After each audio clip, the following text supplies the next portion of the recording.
So a lot of people ask me about how to deal with toddler tantrums, which are particularly stressful when you are in public, like a supermarket, and you feel like everybody is watching you and judging you and waiting for you to take control of this child and sort them out and show them who's boss, when actually that's not developmentally beneficial for your child.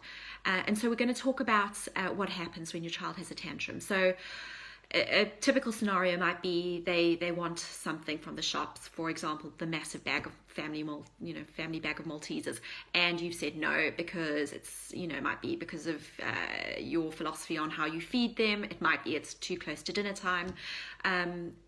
So you've said no, and a tantrum has ensued. They may be laying on the floor, they may be crying, they may be shouting, they may be kicking. It's not pleasant for anybody, and you feel all these people watching you, waiting to see what you're going to do.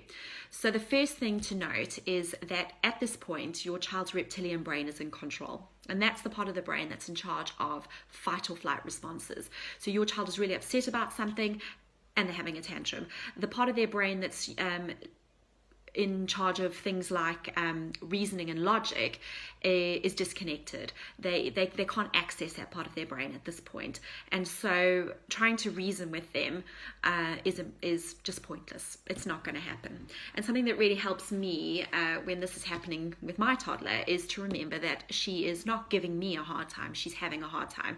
She has become overwhelmed with these emotions that she doesn't quite know how to deal with yet, and it's my job as her parent to teach her how to deal with these emotions. And so usually there are three ways that we might respond to a tantrum. The first is to ignore it. If you ignore a tantrum, the message that you're giving your child is that one of rejection, that you don't want any part of them or their emotions at that point of time. So it's almost like withdrawing your love. Although it sounds dramatic, that is how your child will probably be perceiving it.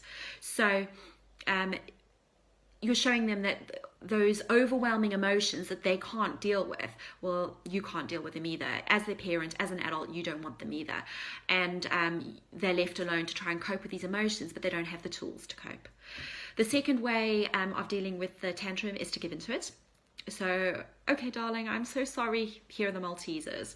Okay, might stop the tantrum, but actually long term, it's not beneficial for your child at all.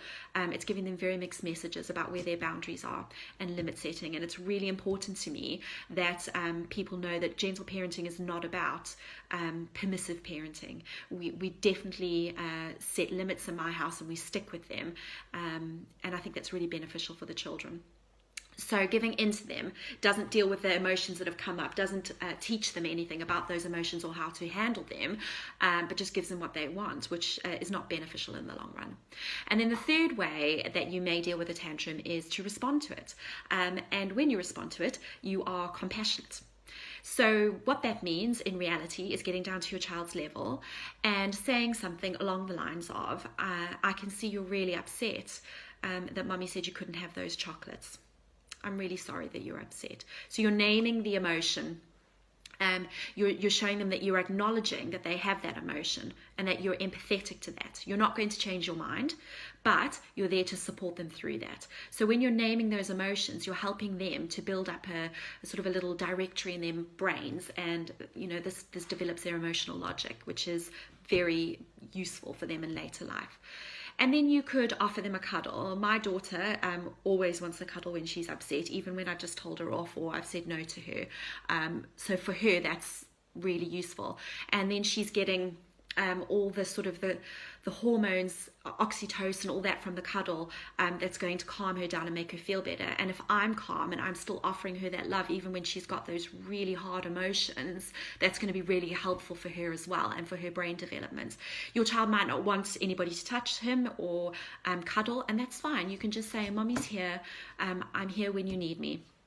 And your child will come to you when they need to. So this isn't going to be a quick fix for tantrums by any means. And nothing I talk about is a quick fix. We're talking about long-term brain development here. And so what you will notice is that if you start responding to these tantrums with compassion, is that eventually the tantrums will get less and less, because your child will start understanding what they're feeling, and they'll start understanding and learning from you ways that they can calm down, and watching you, because you're modeling calm behavior, and you're showing them how to deal with it, with those big feelings, and that's going to start being built into their own system so that they can do that themselves. And so that is how I deal with tantrums. And if you want your child to really be an emotionally literate person, who can deal with their big feelings, know how to cope with them, be really resilient, and be really able to manage stress well, then responding with compassion and empathy to a tantrum is one of the best things that you can do for your toddler.